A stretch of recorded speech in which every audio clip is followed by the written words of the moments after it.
Kalau orang tua tidak paham tentang karakteristik anak, kebiasaan anak, itu akan berdampak pada orang tua jadi tidak kemudian peka terhadap anaknya. Ada apa sama anak saya kok nggak bisa berjalan? Gitu ya. Jadi untuk tahu standar itu kita harus tahu apakah anak saya melebihi atau kurang dari rata-ratanya. Kita harus tahu standar awalnya seperti apa di tiap usia.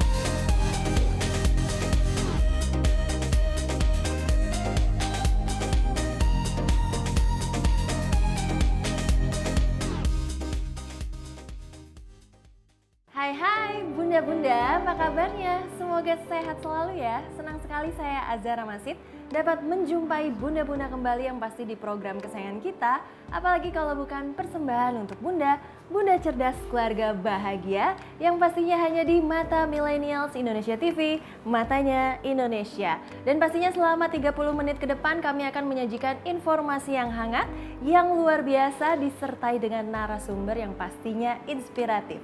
Dan pada episode kali ini bun, kami akan menyajikan informasi seputar akibat kelalaian orang tua. Siapa nih kira-kira yang bunda-bunda mungkin merasakan kelalaian khususnya kepada anaknya. Tapi ya kalau ngomongin kelalaian, kira-kira seberapa penting sih perhatian dari orang tua dalam menjaga anaknya? Apalagi dalam kehidupan sehari-hari kan tidak melulu orang tua nih mengawasi selama 24 jam lamanya. Lantas bagaimana nih kira-kira? Apakah anak-anaknya bisa dijaga oleh orang tua? Apakah bisa mendapatkan perhatian yang khusus juga? Tapi untuk lebih lanjut mengenai akibat kelalaian orang tua ini, kita langsung tanya saja kepada narasumber kita yang pastinya di sini ahli nih persoalan mengenai orang tua dan juga anak. Langsung saja kita sapa dengan Bunda Rosmini ya, atau Bunda Romi panggilannya. Enakan gitu Mbak? Iya, aku manggilnya Bunda aja ya. Boleh. Biar sama-sama kayak bunda-bunda di rumah. Bunda apa kabar? Baik, alhamdulillah. Baik ya. Bunda, ini kan kalau misalnya kita ngomongin soal kelalaian orang tua, kira-kira memang seberapa penting sih dalam pengawasan orang tua terhadap anaknya? Pengawasan orang tua terhadap anaknya dalam tanda kutip itu harus banget. Kenapa? Karena kalau kita tahu bahwa anak itu punya karakteristik yang berbeda. Sehingga kalau kita atau lalai, kita kadang-kadang tidak memahami bahwa kenapa kok tiba-tiba anak lari atau kabur ke tempat yang berbeda, sementara orang tuanya ada tetap di sini sedang asik melakukan sesuatu. Jadi intinya gini, pengawasan itu penting karena anak belum bisa melindungi dirinya sendiri. Apa yang harus dilakukan orang tua adalah tugasnya salah satunya adalah melindungi anaknya. Tetapi kalau orang tua tidak paham tentang karakteristik anak, kebiasaan anak, itu akan berdampak pada orang tua jadi tidak kemudian peka terhadap anaknya. Dan itu yang kemudian kadang-kadang membuat orang tua jadi lalai. Gitu. Oke, tapi dari faktor kelalaian ini memungkinkan nggak sih ada dampak khususnya bagi anak-anaknya? Misalnya orang tuanya tidak sengaja nih, misalnya menjatuhkan anaknya. Tanpa sengaja anaknya terjatuh di luar dari perhatian orang tua. Ada dampaknya nggak sih bagi anaknya sendiri? Kalau jatuh ya pasti dampaknya ada Mbak, harus masuk rumah sakit dan sebagainya.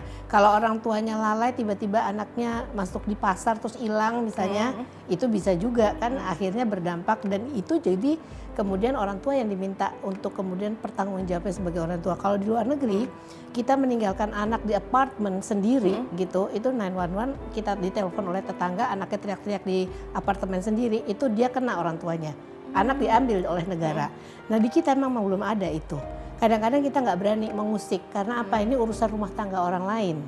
Tetapi sebetulnya kadang-kadang orang tua itu lalai itu bukan karena memang sengaja kayak tadi dikatakan, tapi karena ketidaktahuan. ketidaktahuan dan kadang-kadang masih mengutamakan kepentingan diri daripada kepentingan anaknya. Saya selalu mengatakan kepada orang tua ya, bahwa kalau kita jadi orang tua, kiblat kita itu adalah anak dalam tanda kutip. Maksudnya apa? Kita melakukan sesuatu, perilaku sesuatu, tindakan tertentu itu for the sake untuk kebutuhan anak. Nah, kalau anak kita jadi sesuatu yang jadi utama, maka kita dengan sendirinya membuat skala prioritas yang lain menjadi menurun. Yang penting anak. Misalnya kita dalam perjalanan jauh, kita harus bawa makanan dan sebagainya, iya. Tetapi kemudian kita tahu anak jam tertentu tuh harus kemudian ibaratnya rileks dulu, jalan-jalan dulu supaya jangan di mobil terus karena dia berjam-jam. Kita harus berhenti untuk memberikan kesempatan pada itu melihat kebutuhan anak. Seperti itu. Kalau tadi kan secara fisik ya, misalnya dampaknya memang itu terlihat jelas. Tapi kalau misalnya secara psikologisnya, dampaknya berbahayakah bagi anak? Atau misalnya ada kecenderungan misalnya merasa dendam mungkin kurang diperhatiin gitu. Karena kan memang ada faktor yang karena ketidaktahuan dari orang tuanya juga gitu. Ya, jadi kalau anak itu belum paham bahwa orang tua ini lalai karena ketidaktahuan atau karena kesengajaan. Dia menjadi kemudian tahu karena orang lain memberitahu kepada dia, dan itu prosesnya setelah perkembangan kognitifnya berkembang dengan baik. Pada waktu anak balita, tingkat perkembangan kognitifnya adalah konkret dan operasional. Apa yang kita berikan informasinya itu harus yang konkret. Kalau tidak konkret dia nggak paham. Nah, jadi kalau dia jatuh, dia cuma hanya tahu dia jatuh. Tapi kalau misalnya dia sering, maaf istilahnya tanpa sengaja orang tuanya membentak, menyakiti, berdampak ke psikologis iya. Karena berdampak pada konsep dirinya nantinya. Nanti kemudian dia merasa neglected atau ditinggalkan atau diabaikan oleh orang tuanya. Berdampak pada apa lagi? Dari konsep diri, self esteem, harga diri. Dari harga diri ke apa lagi? Ke percaya diri. Jadi kalau anak yang tidak percaya diri pada saat ini nggak bisa ditelusuri 3 tahun lalu, tapi lebih dari masa waktu dia balita, karena membentuk gambaran dia tentang dirinya atau konsep dirinya itu berjalan dengan proses kehidupan. Lalu pada tengah-tengahnya nanti anak mengevaluasi, oh saya sering dimarahin orang tua karena saya tidak teliti, oh saya sering dimarahin orang tua karena saya jatuh terus, saya lalai, saya apa. Banyak hal negatif yang diserap oleh anak ini, mempersepsikan dirinya banyak negatifnya, self esteem pasti rendah, percaya diri pasti terendah. Gitu Mbak. Ini bisa menjadikan seorang anak adalah orang yang introvert tidak sih dengan kejadian seperti itu? Oh, kalau impact terhadap introvert belum tentu. Bisa introvert, justru malah kadang-kadang karena di rumah banyak dikekang mendapatkan tekanan, dia bisa keluarnya adalah jadi anak yang mau dominan di antara temannya. Dia bisa membuli mungkin temannya. Impact itu berbeda-beda karena anak itu 5 tahun pertama lingkungan belajarnya adalah keluarga. Itu the first thing that they have to know. Tapi begitu dia lanjut usianya, dia punya peer group. Teman SD-nya, TK-nya dan sebagainya naik lagi. Nah, itu juga akan nanti memberikan influence dari nilai-nilai dari segalanya gitu. Sehingga kalau misalnya kita bilang apakah anak jadi introvert, belum tentu. Gitu. Jadi anak itu sangat belajar dari lingkungan. Karena apa? Mungkin bunda di rumah harus tahu otak anak pada waktu dia di balita atau namanya golden age itu ada yang namanya seperti kayak sponge otak anak.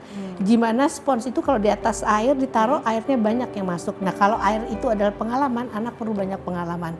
Tugas orang tua memberikan banyak pengalaman positif pada anak. Gitu. Dan berarti kan semakin bertambah usianya anak, orang tua harus lebih aware lagi ya terhadap perhatiannya. Terus habis itu mengkontrol juga dari segi faktor eksternalnya dia, dari segi pendidikan, bagaimana dia bersikap misalnya terhadap teman-temannya, itu harus seperti itu kan ya? Benar.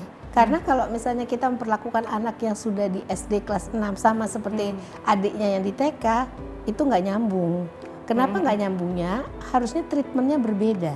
Karena karakteristiknya berbeda, tugas perkembangannya berbeda. Nah orang tua kadang-kadang nggak paham tentang itu. Treatmentnya sama, masih dibikin bayi terus. Misalnya gitu ya, itu juga nggak baik untuk perkembangan anak. Jadi gimana dong orang tua taunya, caranya untuk tahu perkembangan dan sebagainya. Bisa googling, bisa apa, di Google tuh banyak sekali. Bikin keywordsnya misalnya tugas perkembangan anak usia 5 tahun akan keluar. kita jadi tahu oh gimana men-treatnya supaya dia mencapai tugas perkembangan itu. Karakteristik anak seperti apa? Cari googling, oh dia gini. Anak yang masih kecil memang nggak bisa disuruh berjalan kalau dia nggak siap berjalan.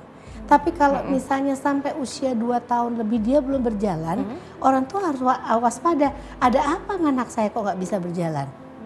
Gitu ya. Jadi untuk tahu standar itu kita harus tahu apakah anak saya melebihi atau kurang dari rata-ratanya. Kita harus tahu standar awalnya seperti apa di tiap usia gitu.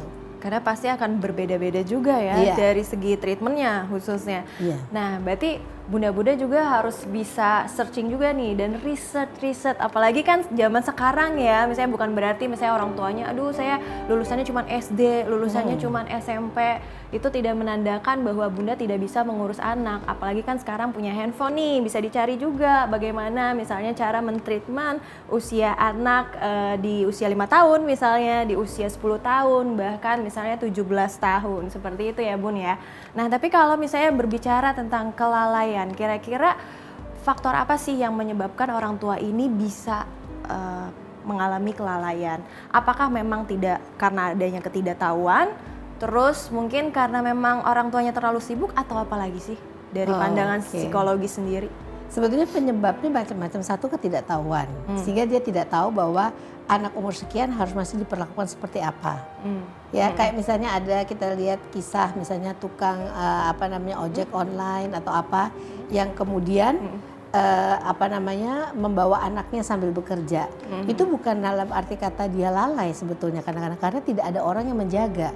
Nah, memang harus ada peran dari lingkungan yang membantu.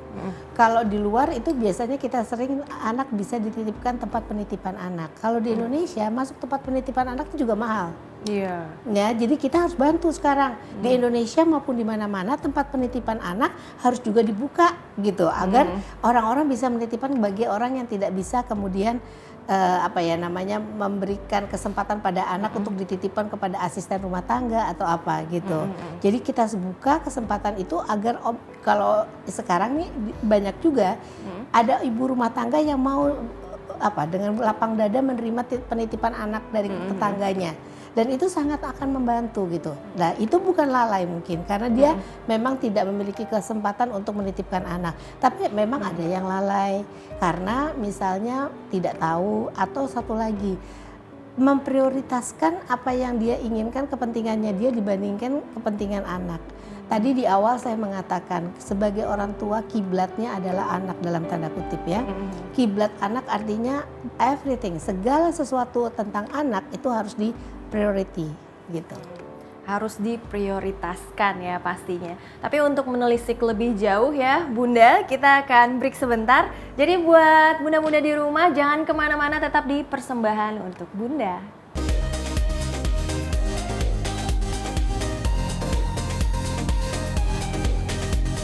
Terima kasih bunda-bunda masih menyaksikan Persembahan untuk Bunda dan masih bersama saya Zahra Masid dan juga Bunda Romi.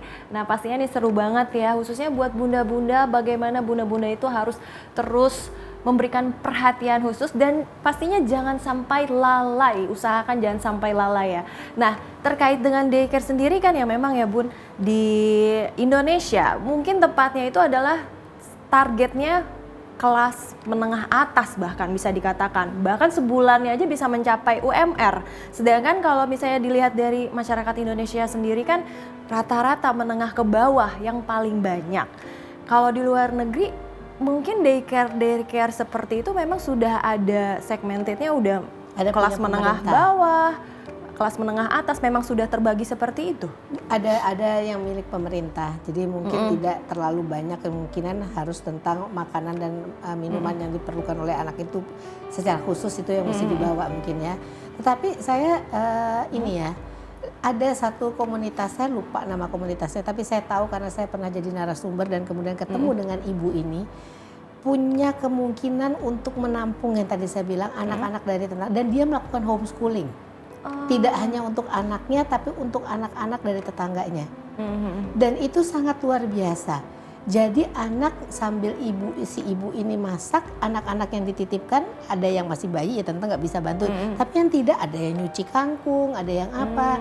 Dan kemudian dikasih pendidikan juga di situ, dalam arti kata stimulasi yang terkait dengan yang dibutuhkan pada anak usianya.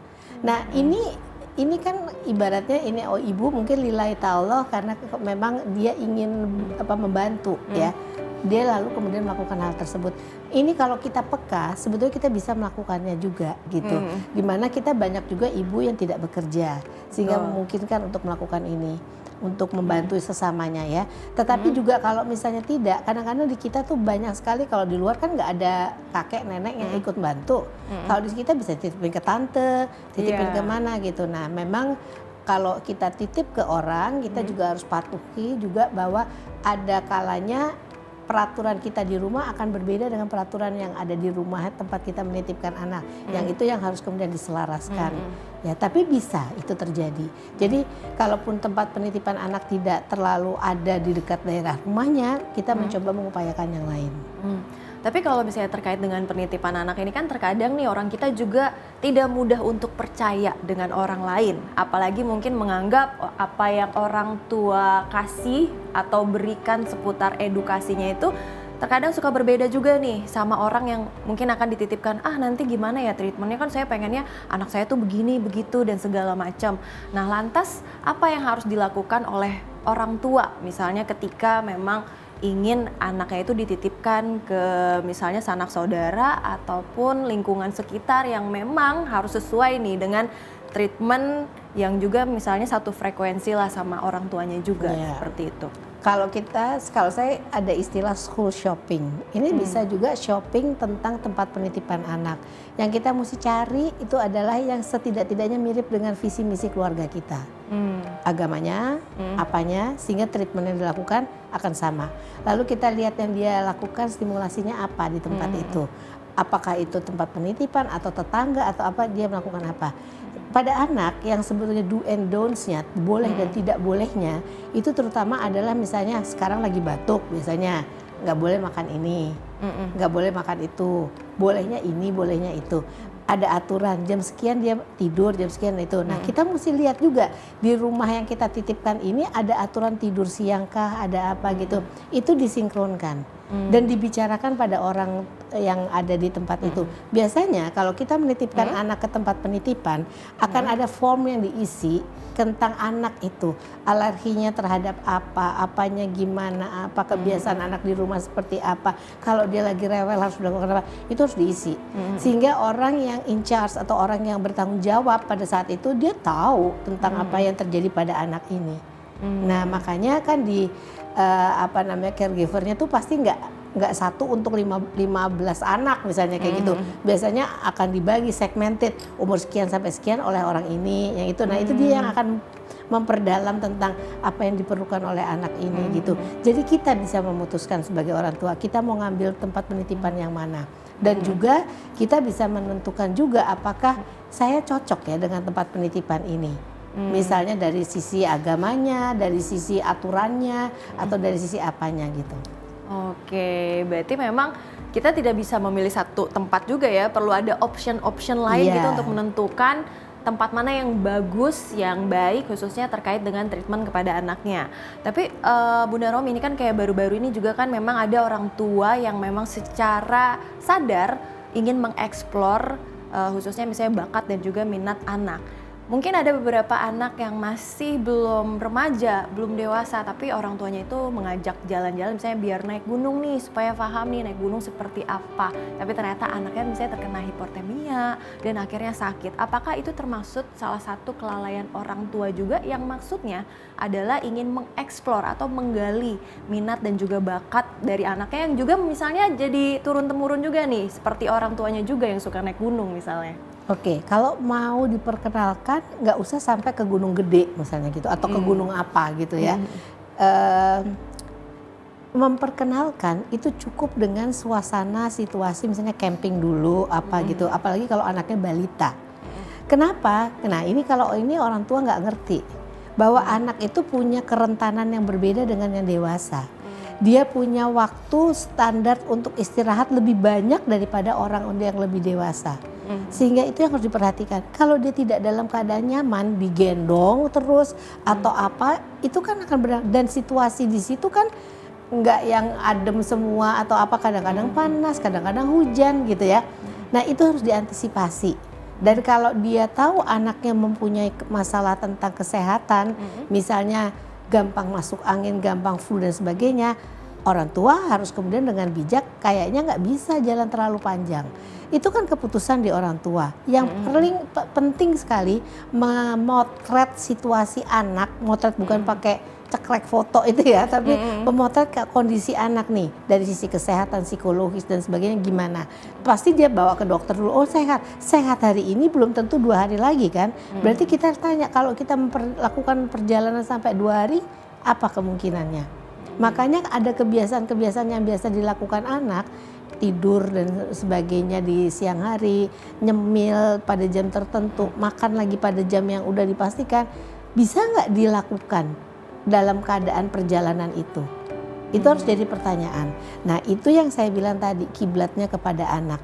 Kita orang tua yang mau memberikan pengalaman boleh, tapi ada batasannya. Itu bukan anak yang orang gede yang bisa tahan segala cuaca dan sebagainya gitu. Oke, tapi kalau misalnya kita melihat juga nih Bunda, kan ada beberapa orang tua misalnya melakukan secara preventif di rumahnya nih, misalnya penjagaan ketat supaya anaknya tidak kenapa-kenapa, misalnya kayak stop kontaknya sama dia, misalnya ditutupin lah supaya anaknya tangannya tidak terkena arus listrik, kemudian misalnya di kasurnya diberikan penghalang gitu supaya anaknya tidak jatuh, dan juga misalnya di tangganya, misalnya biar anaknya tidak naik turun tangga, akhirnya dikasih pagar. Nah sebenarnya cara-cara itu juga sebenarnya diperlukan tidak sih oleh semua orang tua, khususnya apalagi kan kalau misalnya memang kita tahu anak di masa golden age gitu kan, itu kan lagi aktif-aktifnya juga, terkadang misalnya hyperaktif juga, pengen kemana-mana, muter-muter segala macam gitu, pengen mengeksplor rumahnya sendiri. Nah kira-kira bagaimana nih tanggapan dari Bunda Romi terkait hal itu? Oke, anak yang aktif bukan hyperaktif Mbak. Kalau hyperaktif itu diagnostik ya, udah ada diagnosanya. Super aktif misalnya. Super aktif. Anak itu memang mengeksplor. Itu tugas perkembangannya untuk melihat ada gelas ya, apa ini ya, tercupa jatuh gitu ya. Terus lihat apa, dipegang sama dia. Nah itu pengalaman. Kenapa dia kalau dikasih mainan gampang bukanya, alhamdulillah nggak bisa masukinnya lagi, berantakan. Ibunya akan marah, kenapa baru dibeli, kenapa rusak gitu ya. Tetapi itu sebetulnya rasa ingin tahu memang ada pada tugas perkembangannya. Kenapa ya mobilnya kok bisa jalan sendiri? Kan gak ada yang nyupir. Itu pertanyaan. Nah kalau kita memang di rumah kasih misalnya takut naik tangga dan sebagainya, itu boleh pada waktu anak itu belum bisa kita ajak bicara untuk dikasih informasi dengan jelas. Sebetulnya nantinya yang harus diajarkan tuh skillnya. Saya punya cucu di rumah, sudah tahu kalau turun dan naik tangga itu dengan duduk di petangganya, bukan dengan berdiri. Kenapa masalahnya? Masalahnya karena masalah keseimbangan. Anak tuh kadang-kadang nggak seimbang, karena jalannya tuh kayak orang mabuk gitu, masih gitu-gitu ya. Sehingga kalau naik tangga, dia tidak punya pegangan, kan jauh jaraknya antara pegangan sini dengan sini. Itu akan berdampak pada mungkin dia bingung nanti kemudian limbung. Makanya ngajarinnya biasanya kalau turun tangga itu duduk di tangganya, lalu kemudian turun lagi duduk lagi. Kalau mau naik juga begitu. Kita nggak akan membuat dia merasa adanya masalah tentang keseimbangan gitu. Karena kita tahu akan pasti aman seperti itu. Oke, berarti memang dari orang tuanya juga harus mempraktekkan ya, misalnya supaya anaknya ini juga jadi tidak kenapa-kenapa ketika naik dan turun tangga. Dan sebenarnya malah diperbolehkan juga ya ketika memang dia mengeksplor benda-benda yang memang dia ingin tahu, tapi misalnya bendanya terjatuh atau bahkan pecah, itu sangat nggak apa-apa sekali ya? Makanya jangan pakai yang kristal kalau anaknya masih kecil. Jangan marah karena bendanya kristal, bilang harganya mahal.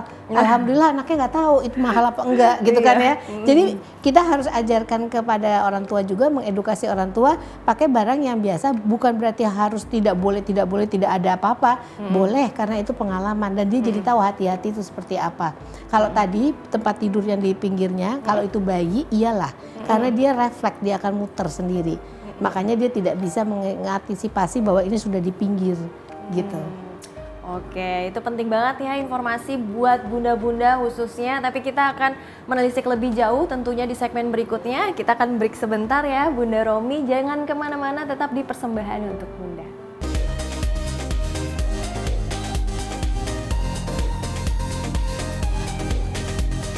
Terima kasih Bunda-Bunda masih setia di program kesayangan kita yaitu Persembahan untuk Bunda. Dan tentunya masih bersama saya Zahra Masid dan juga Bunda Romi. Ya Bunda Romi, terkait dengan orang tua nih, pastikan banyak sekali yang sibuk. Misalnya bukan hanya wanita karir aja, tetapi ibu rumah tangga juga banyak sekali kerjaannya sehingga multitasking ya. Selain mengurus anak, misalnya mengurus suami juga, masak juga, jadi koki juga, belum menjadi menteri keuangan juga. Nah, tapi kalau misalnya dilihat kan memang tidak melulu nih ibu rumah tangga tuh punya pembantu sehingga dia juga harus mengawasi anaknya mungkin sebisa mungkin walaupun bisa dibilang 24 jam tapi kan tidak selalu dilihatin terus. Nah, kira-kira bagaimana memberikan waktu ketika dia mengurusi atau mengawasi anaknya dan juga sembari menikmati sebagai ibu rumah tangga dan juga melakukan kegiatannya sebagai ibu rumah tangga. Oke. Sebetulnya ibu rumah tangga itu harus kita angkat topi ya karena itu pekerjaan 24 jam nonstop, tidak ada dari 9 to 5 atau apa gitu. Dan kalau ada bunda pasti ada ayah harusnya ya. Dalam sekarang di kementerian semua, di pendidikan maupun di kesehatan, peran ayah itu sedang diaktifkan. Dalam artian kata ayah harus juga berperan dalam pendidikan dan pengasuhan anak. Maksudnya berperan nih apa? Jadi kan kita juga tahu nih kalau anak itu punya ritme atau pola yang tertentu, makan jam berapa, tidur jam berapa dan sebagainya. Ibu yang harus memanage kira-kira pada kalau mau masak juga jangan bikin rendang yang 5 jam gitu ya. Yang simple-simple pada waktu anaknya tidur.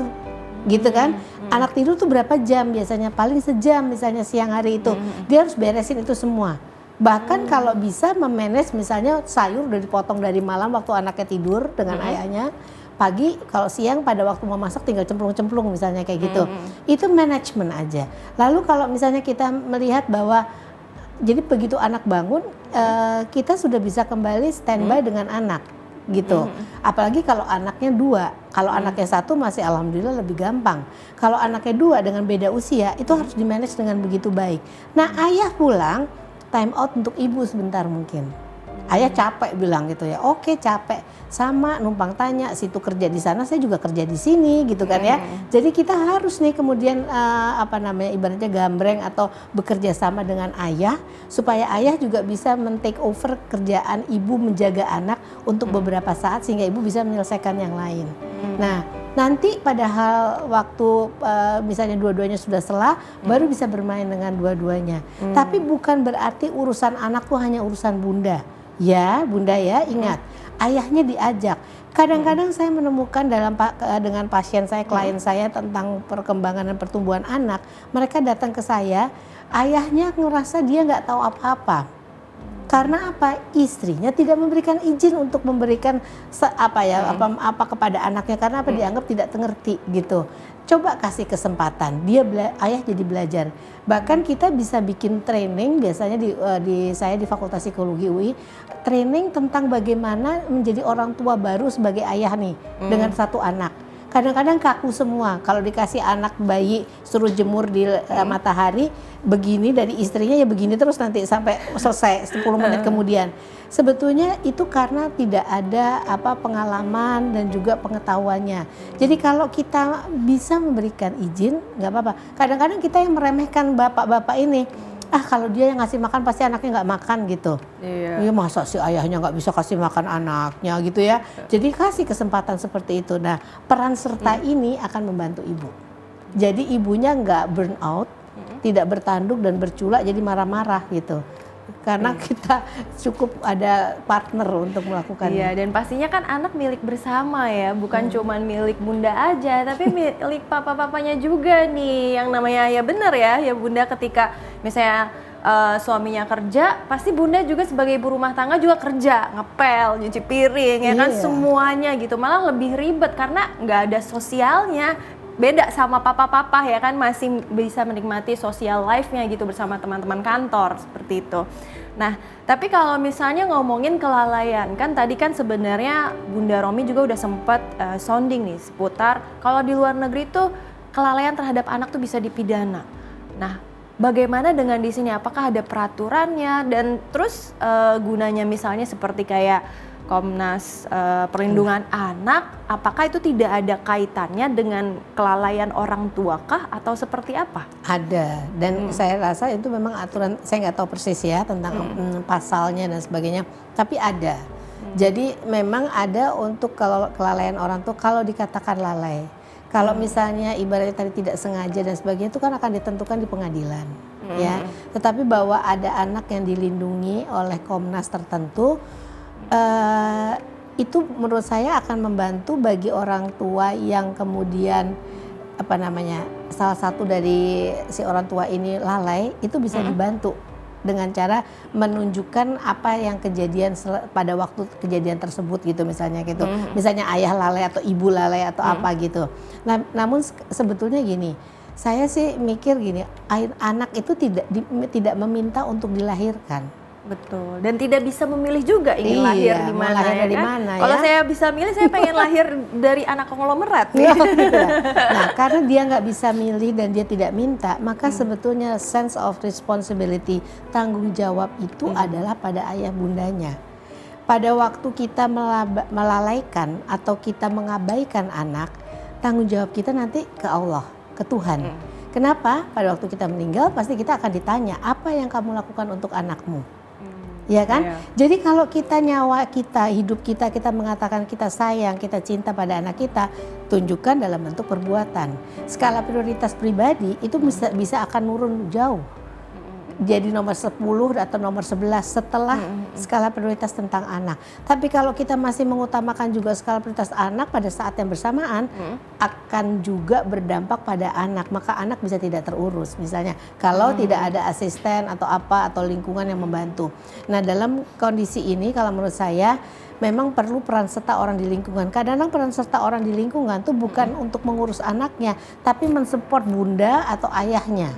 Mengalami misalnya sibuk repot dengan anak 2 apa 3, terus kemudian teman atau lingkungan mengatakan, yo aku juga dulu ngalamin gitu, nanti ada pada waktunya nanti kita akan selesai untuk masalah heboh-heboh itu akan kita lebih enak hidupnya misalnya kayak gitu. Oke, tapi sejauh ini ada nggak sih, maksudnya kan selaku Bunda Romi kan selaku psikolog yang memang menangani misalnya orang tua yang tidak sengaja atau mungkin sengaja juga mengalami misalnya kelalaian kepada anak, ada tidak sih? Kalau yang saya lihat ya, yang datang ke saya rata-rata kan yang ini orang mengatakan sekarang lagi model masalah bullying, ya. Sebetulnya orang yang pertama membuli anak tuh orang tuanya loh kadang-kadang. Tanpa sadar ya Tanpa sebenarnya. sadar. Contohnya seperti apa tuh, Bunda? Adek, kamu nggak sama seperti kakak ya. Coba lihat kakakmu bisa. Itu sudah membandingkan. Selalu diomongin seperti itu. Adek, kamu kok bodoh banget sih? Itu membuli loh. Ya, Iya. jadi bully pertama dari yang dia peroleh tuh anak tuh kadang-kadang dari lingkungan terdekatnya tanpa disadari. Ibunya marah-marah. Mama marah karena mama sayang. Aneh kan? Iya. Aneh nggak? Orang sayang kok bentuk perilakunya marah gitu, nggak nyambung nih. Jadi harusnya gimana? Harusnya kita dalam mendidik anak kalau bisa nggak usah intonasinya naik, suaranya naik, itu bikin sesimpel mungkin, sesederhana mungkin. Anak bisa kok diajak ngomong gitu. Siapa bilang anak 3 atau 1 tahun atau 2 tahun nggak bisa diajak ngomong? Bisa. Tapi misalnya kalau dia lagi tantrum atau apa marah-marah yang guling-guling gitu, alihkan perhatiannya. Atau kalau dia lagi tantrum, nih anaknya suka tantrum nih ya, terus kemudian menggunakan kata-kata kasar. Waktu saya ketemu orang tuanya, saya ngeliat, oh ini dapat dari bapaknya nih. Saya selalu kalau ada klien saya, pasien saya, yang saya lihat orang tuanya dulu. Diobservasi terlebih dahulu karena ya orang apa? tuanya. Bentuk anak seperti apa, it depends atau tergantung sama orang tuanya. Bagaimana dia memberikan influence pada anaknya. Jadi kalau anak guling-guling, supaya dia tidak terus-terusan guling-guling, duduk aja sampingnya diem tapi. Jangan marah-marah, diemin aja. Lama-lama dia akan mereda. Kalau kita marah, ada orang marah, kita makin marah, Nggak ada orang, habisnya, ya. Tidak ada habisnya dan gini, orang tuh hanya mendengar suaranya sendiri. Makanya kalau ada orang marah kita liatin aja, lama-lama salting dia. Sama kayak anak, dia diamin aja dulu. Begitu dia udah selesai nangisnya, sekarang ibu boleh ngomong gitu. Nanti dia kemudian reda seperti itu. Dan pastinya juga akan lebih mengerti juga ya. Maksudnya oh berarti setidaknya orang tua nih menjadi orang yang good listener lah gitu kan. Daripada misalnya orang tuanya marah-marah, yang ada juga anaknya juga malah aku nggak mau gitu kan, aku pengennya ini segala macam, malah jadi akhirnya makin ribut lagi. Tapi betul tidak sih Bunda kalau misalnya memang anak itu katanya ya, anak itu adalah sifatnya itu bisa 2 kali lipat lebih daripada orang tuanya, entah bapaknya, entah ibunya. Ya kalau diajak adu terus bisa. Jadi kalau orang ibu bapaknya suka marah, anak pasti akan mencoba lebih tinggi lagi kan. Atau juga anak dapat informasi tentang gaya marah yang ibaratnya kalau di antara anak-anak yang oke, yang bisa mendapatkan apa yang dia inginkan tuh kayak gimana gitu. Jadi makanya kalau kita bisa bicara biasa, kenapa kita mesti marah? Kalau kita bisa ngomongnya dengan baik, kenapa kita mesti marah? Misalnya anak meronta-ronta, paling pertama kita lihat dia meronta-ronta menjedukkan kepala atau apa tidak, membahayakan nggak untuk dia? Kalau membahayakan kita angkat, kita ambil, kita diam, kita di pangku kita aja diam, nggak usah diomongin, nggak usah diam. Begitu dia reda baru kita ajak ngomong. Anak meronta-ronta, pangku jangan dikekep gini, akan melawan dia. Tapi kita kasih kelonggaran gitu, tapi kita pegang, jangan sampai dia jatuh. Itu aja. Nanti kalau dia sudah reda, baru dia bisa diajak bicara, gitu. Tadi adik mau apa? Aku mau ini. Ya boleh. Tapi kan nggak sekarang. Kita makan dulu ya, baru itu. Nanti ibu kasih. Itu baru bisa masuk. Tapi kalau dia dalam keadaan marah, meronta-ronta, tantrum, kita mau omong apa itu mental. Pasti nggak bakal masuk. Masuk kuping kanan, keluar kuping kiri. Alhamdulillah kupingnya 2 kan gitu. Iya, Bunda Romi terakhir nih, kira-kira bagaimana cara menanggapi ketika orang tua misalnya tanpa sadar atau dengan sengaja melakukan kelalaian terhadap anaknya, dan juga berikan tipsnya, silahkan. Oke, kalau saya lihat ini di dunia ini nggak ada sekolah jadi orang tua. Sekolah jadi guru tuh ada, tapi jadi orang tua nggak ada. Tahu tidak ayah bundanya di rumah, terutama bunda-bundanya. Sekolah yang paling gampang itu untuk orang tua, terutama kita orang sebagai bunda, adalah gurunya anak kita sendiri. Kenapa? Kalau kita paham tentang mereka, kita tahu gimana cara mengendalikan mereka, itu adalah guru yang paling utama bagi kita sebagai orang tua. Jangan memaksakan apa yang terjadi di tetangga siap dengan cara seperti itu dimasukkan ke dalam kegiatan kita dengan anak di rumah tangga kita. Belum tentu cocok. Tetapi kalau kita berkiblat atau kita melihat anak kita sebagai guru, kita tahu apa yang dia perlukan, apa yang dia inginkan, minatnya seperti apa. Jadi lebih mudah dan mengurangi konflik, apalagi nanti kalau pada waktu remaja. Tapi kalau kita sebagai orang tua memaksakan kehendak kita, biasanya konflik akan datang, masalah akan datang. Tapi kalau kita mengikuti, bukan berarti nggak punya peraturan ya, nggak punya kedisiplinan, ada. Tapi kita mencoba melihat, mengikuti tentang apa yang dia butuhkan, itu pasti ketemu jalan keluarnya lebih cepat daripada kita kemudian kekeh atau bertegang rasa, nggak bertegang rasa, kita minta ini seperti ini, peraturan orang tua yang harus diikuti. Akan pasti timbul banyak konflik. Kurangi konflik dengan menjadikan anak jadi guru kita. Itu paling oke Bu ya.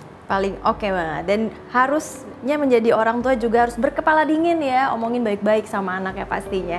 Tapi ternyata kita sudah di penghujung acara. Terima kasih Bunda Romi. Sama-sama. Banyak sekali informasi yang sangat luar biasa khususnya seputar dengan parenting, dan paling penting juga untuk bunda-bunda di rumah. Jadi buat bunda-bunda di rumah, jangan lupa untuk saksikan terus persembahan untuk bunda di episode selanjutnya yang pastinya tidak kalah menarik. Saya Azahra Masid bersama dengan Bunda Romi. Kami pamit undur diri. Jangan lupa saksikan terus Mata Millennials Indonesia. Bye-bye.